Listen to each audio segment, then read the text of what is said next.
Bismillahirrahmanirrahim. Assalamualaikum warahmatullahi wabarakatuh. Alhamdulillah, hari ini kita ketemu kembali dalam pelajaran matematika. Mudah-mudahan semuanya dalam keadaan sehat dan terus semangat dalam belajar. Hari ini kita sudah memasuki ke bab yang kedua, yaitu KPK dan EPB, di mana materinya ada 4. Yang pertama, kelipatan dan faktor suatu bilangan. Yang kedua, kelipatan dan faktor persekutuan bilangan. Yang ketiga, bilangan prima. Dan yang keempat, KPK dan EPB.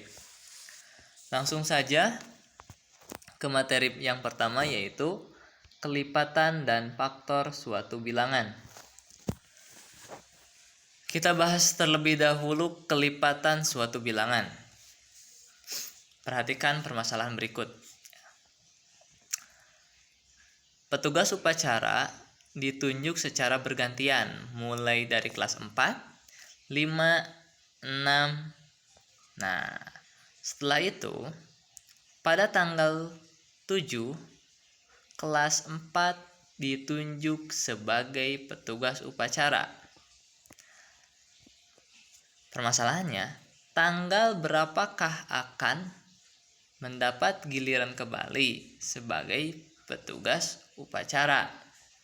Nah, maksud di sini tanggal berapa kelas 4 akan mendapat giliran kembali sebagai petugas upacara, seperti itu.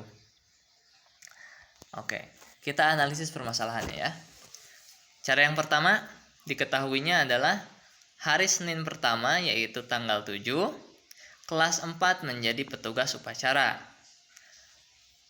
Yang kedua, 1 minggu sama dengan 1 hari.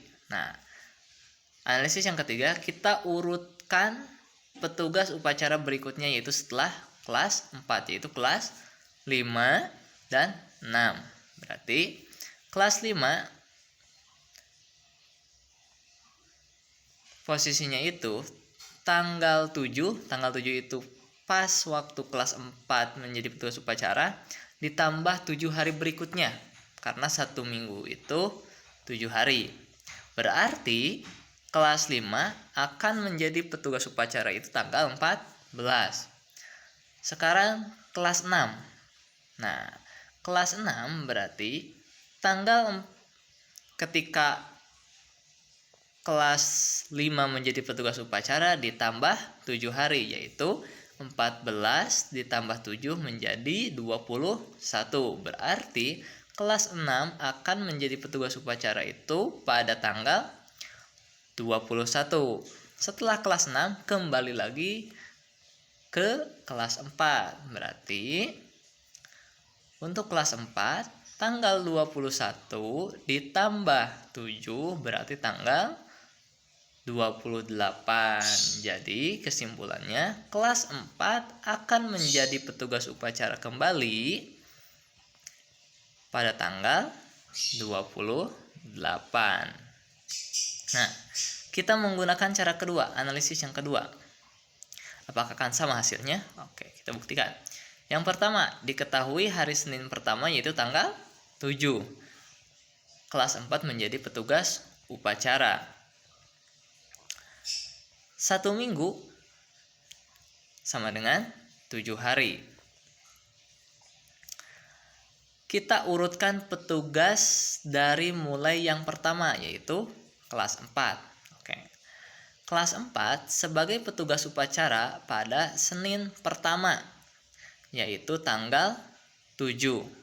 Nah, karena petugas yang pertama, maka 7 dikali 1 sama dengan 7. Berarti kelas 4 itu pada tanggal 7 menjadi petugas upacara. Yang kedua, setelah kelas 4 itu giliran kelas 5. Kelas 5 sebagai petugas upacara pada sehari Senin kedua atau minggu keduanya. Berarti tanggal 7 dikali 2, yaitu minggu kedua, menjadi 14. Berarti kelas 5 akan menjadi petugas upacaranya itu pada tanggal 14. Selanjutnya, kelas 6. Kelas 6 sebagai petugas upacara itu pada Senin ketiga. Nah, berarti tanggal 7 dikali 3 sama dengan 21. Berarti kelas 6 akan menjadi petugas upacara pada tanggal 21. Selanjutnya, kembali lagi kepada kelas 4. Petugas upacaranya itu pada Senin keempat. Berarti tanggal 7 dikali 4 sama dengan 28. Kesimpulannya berarti kelas 4 akan menjadi petugas upacara kembali pada tanggal 28. Dengan menggunakan cara yang pertama yaitu dengan menjumlah hasilnya 28 dan dengan cara perkalian pun 28 ternyata sama ya. Apabila kita perhatikan dari tanggal 7 ke 14 ke 21 dan ke 28 merupakan bilangan kelipatan 7. Maka dapat disimpulkan ada dua cara untuk menentukan kelipatan. Yang pertama menggunakan penjumlahan berulang, yang kedua dengan perkalian. Sebenarnya penjumlahan berulang itu sama dengan perkalian, karena perkalian itu adalah penjumlahan berulang. Maka kita bisa simpulkan kelipatan bilangan adalah perkalian suatu bilangan dengan bilangan asli. Nah, mengapa demikian? Coba kalian perhatikan cara yang kedua, di mana dikalikan dengan 1, 2, 3, 4. Nah, itu disebut bilangan asli seperti itu. Oke, kita langsung ke contoh. Tentukan kelipatan dari 5. Nah, yang pertama menggunakan tabel penjumlahan. Nah, dari sini ke atas ditambah lalu turun ke bawah menjadi hasil. Terus dari 10 ke 5, nah baru ke bawah yang jadi hasil. Nah, seperti itu dan selanjutnya. Jadi 5 ditambah 5 menjadi 10. 10 ditambah 5 menjadi 15. 15. Nah, 15 yang ini ditambah 5 menjadi 20. 20 ditambah 5 menjadi 25. 25 ditambah 5 menjadi 30. 30 ditambah 5 menjadi 35. Nah, selanjutnya kita akan coba dengan menggunakan perkalian. Apakah hasilnya sama? Nah, untuk aturan perkalian seperti ini.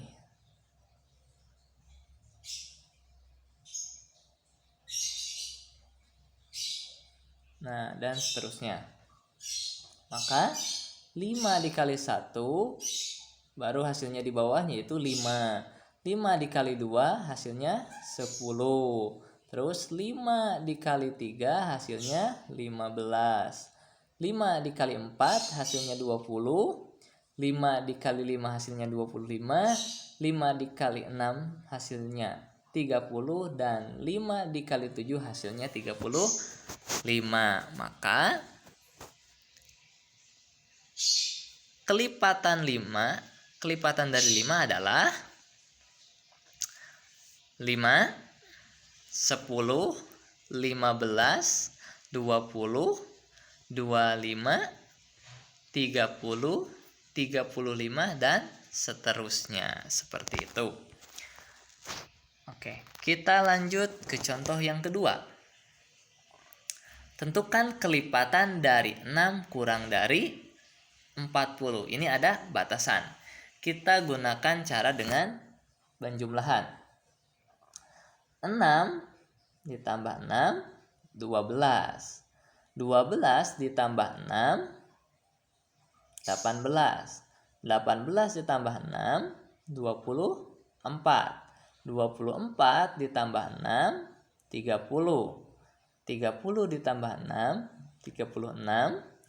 36 ditambah 6 menjadi 42, dan 42 ditambah 6 menjadi 48. Cukup ya sampai sini karena ada batasan kurang dari 40. Maka dapat disimpulkan yaitu kelipatan 6 yang kurang dari 40 adalah 6, 12, 8, 24, 30, dan 36. Sedangkan 42 dan 48 itu lebih dari 40. Nah, seperti itu. Selanjutnya, contoh yang ketiga. Tentukan kelipatan dari 3 di antara 8 dan 20. Ada batasan ya. Kelipatan 3 di antara 8 dan 20.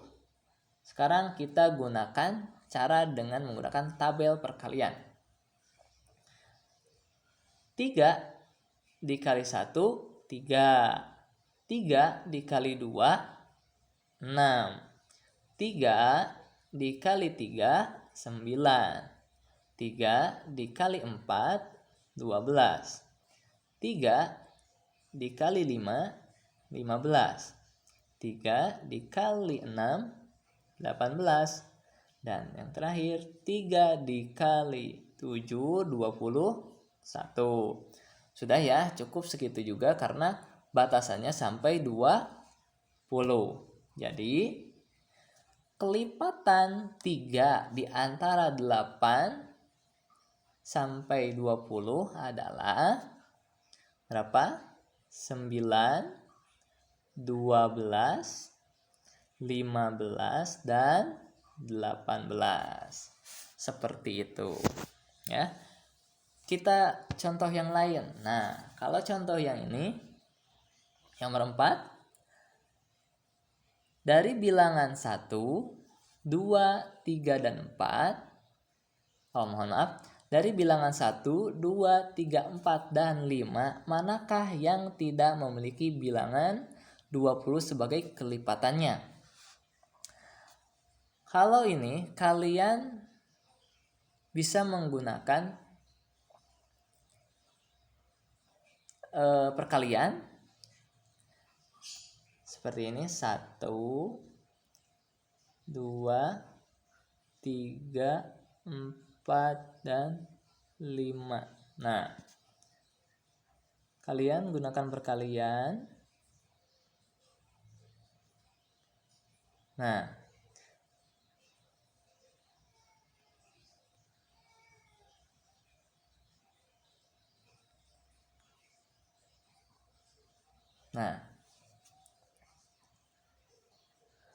kalian gunakan perkalian. 1 dikali berapa yang hasilnya 20. 2 dikali berapa yang hasilnya 20. 3 dikali berapa yang hasilnya 20. 4 dikali berapa yang hasilnya 20 juga. Dan 5 dikali berapa yang hasilnya 20 juga. Nah, ini cara untuk mengerjakan soal yang seperti ini. Kita cari 1 dikali berapa yang hasilnya 20. Berarti ada kan? Berarti 20. Nah, seperti itu. Selanjutnya 2 dikali berapa ya hasilnya 20, ada enggak? Nah, ada ya. Itu 10. Coba sekarang 3 dikali berapa yang hasilnya 20? 3 dikali 5, 15. 3 dikali 6, 18.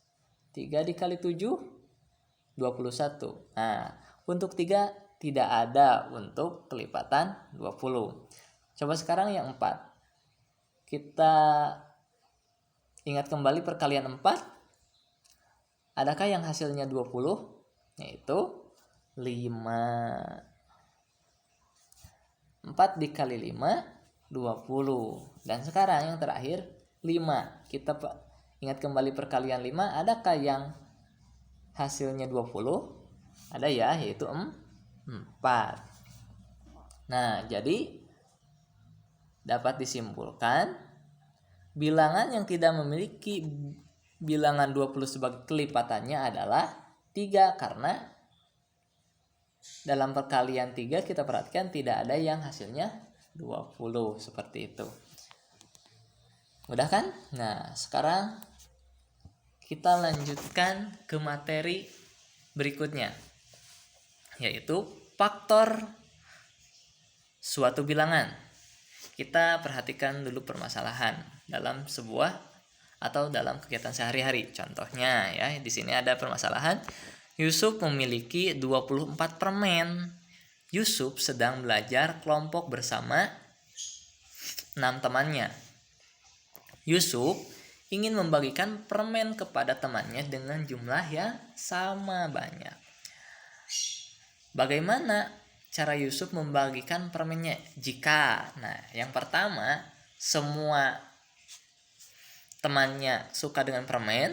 Yang kedua, satu orang dari temannya tidak suka permen. Yang ketiga, 2 orang dari temannya tidak suka permen. Yang keempat, 3 orang dari temannya tidak suka permen. Dan yang kelima, 4 orang dari temannya tidak suka permen. Nah, itu permasalahannya ya. Oke, sekarang kita analisis permasalahannya. Jika semua teman Yusuf suka permen, berarti jumlah permen yang dimiliki Yusuf dibagi jumlah teman Yusuf, yaitu 6 orang. Maka setiap 24 dibagi 6 hasilnya 4 permen per orang. Permasalahan yang kedua, jika satu orang tidak suka permen, maka jumlah permen Yusuf yaitu 24 dibagi 5 orang. Maka setiap orangnya mendapat 5 permen dan ada sisa 4 permen. Permasalahan selanjutnya yaitu jika 2 orang tidak suka permen. Nah, berarti jumlah keseluruhan permennya itu 24 dibagi 4 orang, karena dari 6 orang yang tidak sukanya 2 orang. Maka hasilnya 6 permen per orang. Nah, tidak ada sisa ya. Terus permasalahan selanjutnya, jika 3 orang tidak suka permen, maka tinggal 3 orang ya yang suka. Berarti 24 permen dibagikan kepada 3 orang. Hasilnya setiap orangnya mendapat 8 permen per orang tanpa sisa. Nah, yang ke permasalahan yang terakhir, jika 4 orang tidak suka permen. Nah, berarti tinggal 2 orang nih yang suka permen. Berarti 24 dibagi untuk 2 orang, maka setiap orangnya mendapat 12 permen. Nah, sekarang kita lanjutkan analisisnya. Kita rangkum dari analisis tadi menjadi sebuah pembagian. 24 dibagi 6 sama dengan 4. Yang kedua, 24 dibagi 5 sama dengan 5 dengan ada sisa 4. Yang ketiga, 24 dibagi 4 sama dengan 6. Yang keempat, 24 dibagi 3 sama dengan 8. Dan yang terakhir, 24 dibagi 2 sama dengan 12.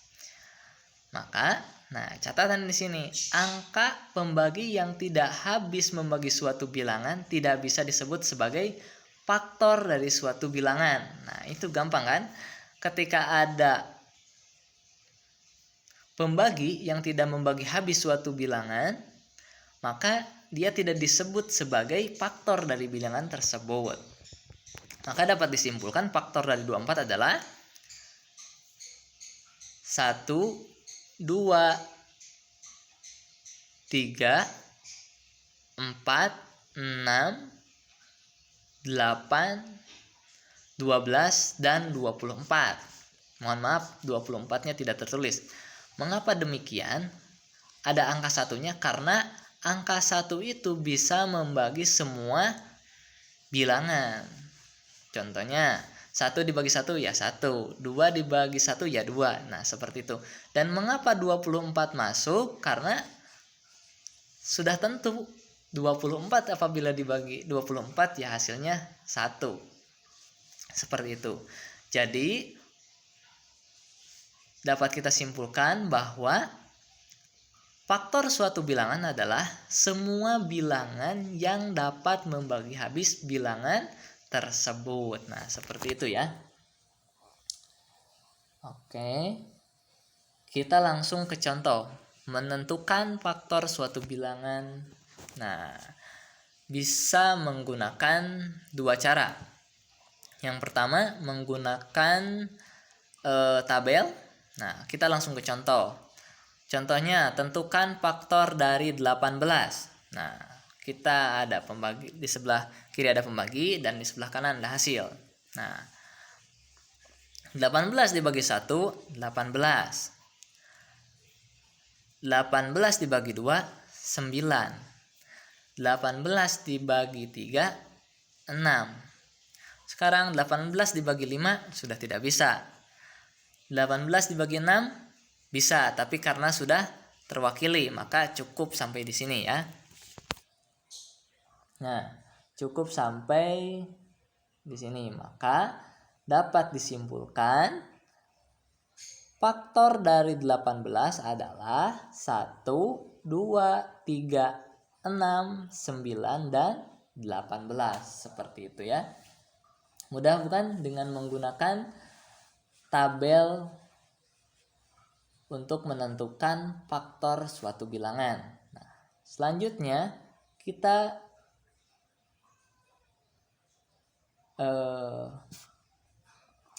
contoh yang lain. Tentukan faktor dari 24. Nah, maka 24 dibagi 1 hasilnya 24. 24 dibagi 2 hasilnya 12. 24 dibagi 3 hasilnya 8.